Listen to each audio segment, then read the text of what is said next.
I don't think your sources are valid. So why is it that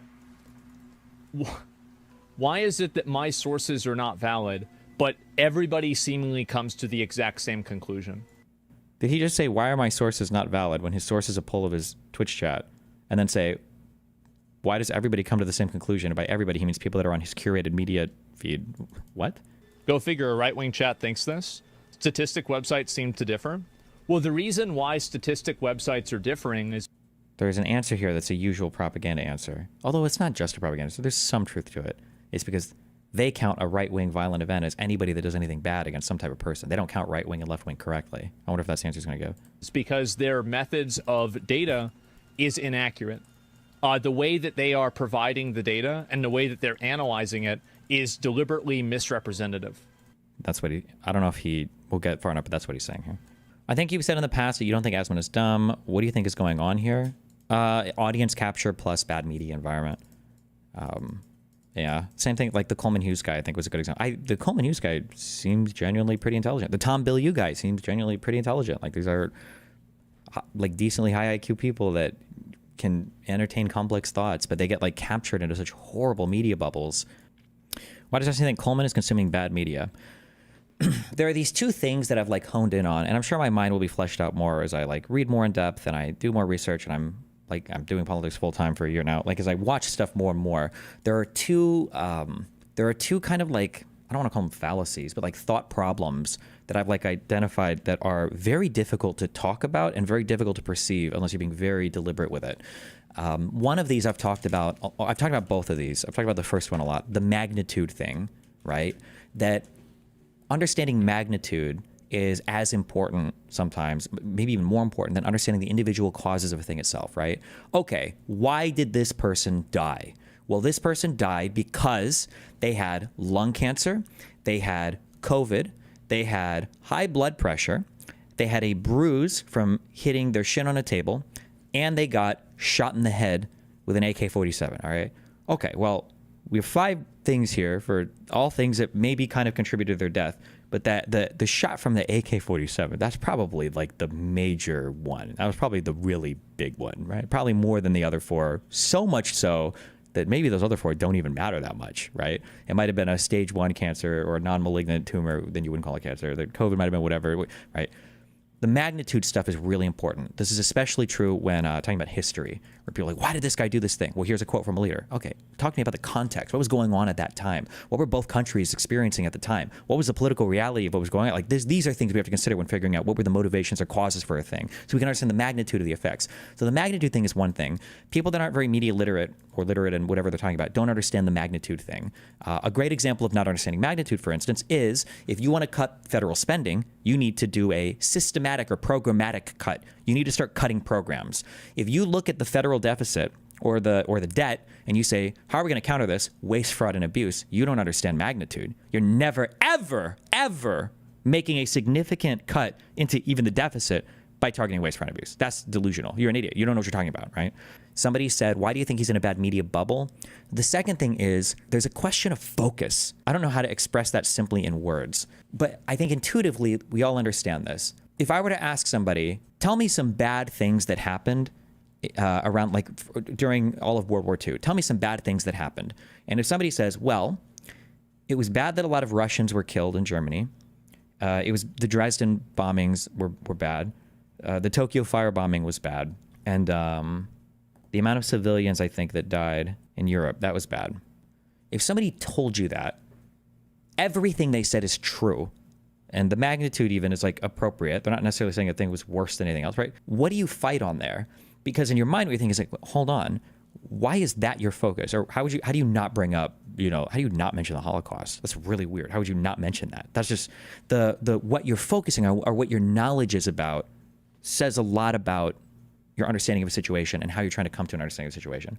So when I argue with people, when I look at like Tom Bilyeu, or if I look at like Coleman Hughes, they're not stupid people and they're not lying about things or not understanding things. But then when I have a conversation with them and I'm like, okay, tell me about why you were unhappy with the Hunter Biden stuff. And they can go through that. Okay, well, tell me why you were unhappy with the Obama drone strike and stuff. Okay, they can go through that. Tell me what you think about Trump pardoning the J6 guys. I didn't follow anything about J6. You have just a blind spot there? Okay. What about like the Trump lawsuits against the I don't know anything about that. Okay. I don't know what to talk to you about. Wait, how can you not know anything about any of these? You know, I've mentioned this as kind of like the debate strategy of saying, oh, I've never heard of that, or I don't know anything about it. It's like, well, how can you not? I don't understand that. Yeah, I don't know how to explain that second thing, but like the first thing I've noticed for people, but like you can be very wrong on these two things. You can be very wrong on these two things, but you can be very intelligent coded, or I shouldn't say intelligent coded. You can be very persuasive, right? I can tell you that Churchill was like an evil person, and maybe rattle off some facts that maybe are even kind of compelling, but it's a matter of focus and it's a matter of magnitude, because I'm not accurately conveying who was contributing more to the problems post-World War I or pre-World War II, more specifically Europe, and it's a matter of focus. I'm not telling you the full story. Yeah, these are two huge issues right now that are driving me crazy, and it's present in almost every single person that covers media, but whatever. It's willful ignorance. That's the thing. I don't think it's willful ignorance all the time. If you're stuck in a media bubble and you see so much of a thing over and over and over and over again, like for somebody like Asmongold, like listen to what he's saying. These are almost truisms, right? He's saying, why is every single person coming to the same conclusion? He probably feels that way. And when I debate people, right, you guys get mad sometimes if I don't go hard enough on them, or they just seem like really dumb. And I try to explain sometimes to you guys that when I'm saying things to these people, I'm probably the first person that they've ever heard say any of these things in their entire life, unironically. I'll say something like, actually, I think that Trump probably wasn't good for the deficit, and I think Biden was probably better when it comes to deficit handling than Trump was. That's going to be a statement that a lot of MAGA or centrist types or conservative types or people that consume like podcast info, they've never heard that statement in their life. So you've got me, who is a random streamer guy, telling them a statement they've never heard in their entire life, and they've got a whole body of media and entertainment that's told them the exact opposite. Why would they listen to anything I say? You know? And then from there, you'd have to be willing to dig into data and analyze stuff, but it's a lot of work at that point, right? You saw how long it took when we had to go through just that one statement by Vivek about the government banning archery classes or cooking classes or whatever. Like it took like an hour, PFU. It took like an hour just to go through that one statement. And that was one statement. And these people are hearing thousands of these types of statements every single day from a ton of different sources, you know? I'm going to keep dick riding Coleman, I guess. Any examples about him, Destiny? Coleman didn't do any of that. I haven't heard of that, or debate tactics or anything. He engaged with you on all the Trump criticism. I feel like there was a bit of, when I brought stuff up, he was like, oh, I don't know as much. I had this conversation like a month ago, so I don't remember everything we spoke about, but the easiest one to usually go after is the deficit. Did we talk about this? Because that'll be the one thing where people say, well, I think the debt or the deficit support. It's like, okay, how could you possibly support Trump? And so if he's saying 5%, we're talking about like a 50, 60, 70% increase in our own military spending, which is on the scale of probably $500-ish billion. So that's the defense is already our biggest line item in our discretionary spending. So whatever money might be saved by discovering waste, fraud, and abuse is totally like 10 orders of magnitude gone, or not 10, but like 2 or 3 orders of magnitude gone because of the increase in whatever military spending would happen. And he's talking about other things to imply increase as well, like building an Iron Dome over America, whatever the fuck that means, building more ships for our Navy, whatever that means, you know, spend there. And then on the other side, right, you have your spending and you've got your income. He wants to extend the Tax Cuts and Jobs Act. And I think he even wants to expand it a bit because he's talking about other types of tax savings as well. This is going to decrease the revenue coming in. And then on top of that, we've got plane actually. So this is something that's going to probably decrease GDP. What are the chances that you think, one, that the deficit is going to be gone, our spending deficit will be gone, or two, that it'll even get smaller, I guess, under Trump? It feels like I would say, as of now, I would say the odds our deficit gets smaller under Trump are less than 50%. Okay. So like, here's an issue. Okay, so I just laid out, God, I just fucking yapped so much because I got all this information in my brain now because we've been following politics. I just yapped so much. So there's like, well, maybe there's less than a 50% chance that the deficit, I should have asked, what do you think, do I ask this? What are the chances that it would have gotten smaller under Kamala? Which is a very optimistic, even to say that, to say any number other than 0 is optimistic. And the only reason I'm even that optimistic is because of how much popular sentiment and support Doge seems to have. Those two things aren't even logically connected. Because Doge is popular, they're going to be able to magically save money? What? Only time in my lifetime I've seen a significant number of people like salivating over the idea of cutting. What? Republicans talk about cutting spending and cutting the government all the time. What? Everything else that you said to me, which I agree with, gives me no optimism. I don't think that Trump cares about cutting the government at all. I think Elon does care about it. Why do we think Elon cares about it? I think Trump has accurately surmised that Elon has a following and Elon is powerful and he's a good ally right now. And Trump, like every president in our lifetime, I think is happy to pass the baton of the national debt to the next president, which is the fundamental problem. Tariffs, dumb idea. Unless it's a negotiating tactic. Why do we have to use tariffs on our allies? I think it's very How long are we going to allow these? All it does is I don't know if it hurts more Americans than it helps. Obviously, the steel industry is going to be very happy today. But everybody downstream from them is going to be everyone downstream from them, which is more people than are in the steel industry, more Americans are going to be hurt by it.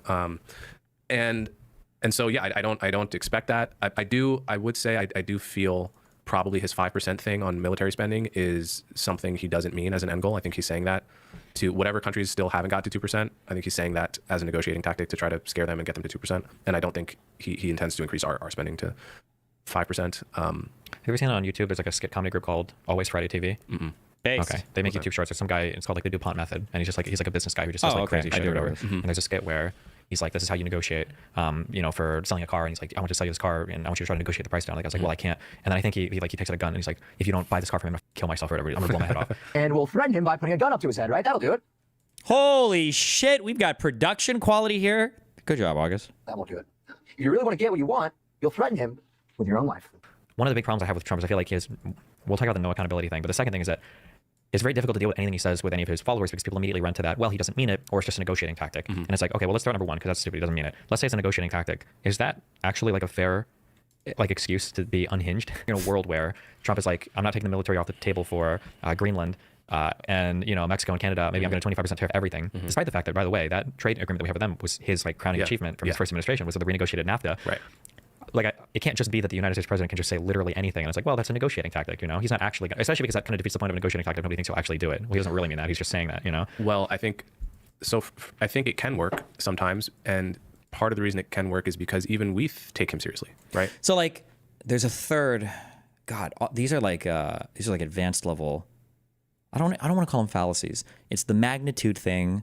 It's the selected focus thing, and it's a selective charitability thing. To where if I were to talk about DEI, I don't think, also, let me be super clear. I like Coleman Hughes. I quoted actually a whole blog thing of his, not quoted, but I used it as the basis for an argument about living conditions on the Gaza Strip. I think he's a smart dude. If I were to say, okay, well, what if we tried the hardest we could, to make DEI work? I don't know if he would say. It can work sometimes. I don't know if he would say that. Maybe he would, but I feel like I'd have to push him to say it. Whereas with Trump, he would be eager to offer up that excuse. Right? Somebody suggests a DEI policy. I feel like the default is that's horrible. Don't do it. Oh my God.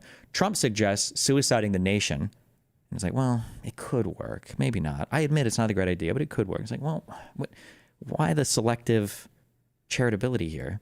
But then like this Gaza thing, is that for real? My guess is that's also a negotiating tactic. Okay.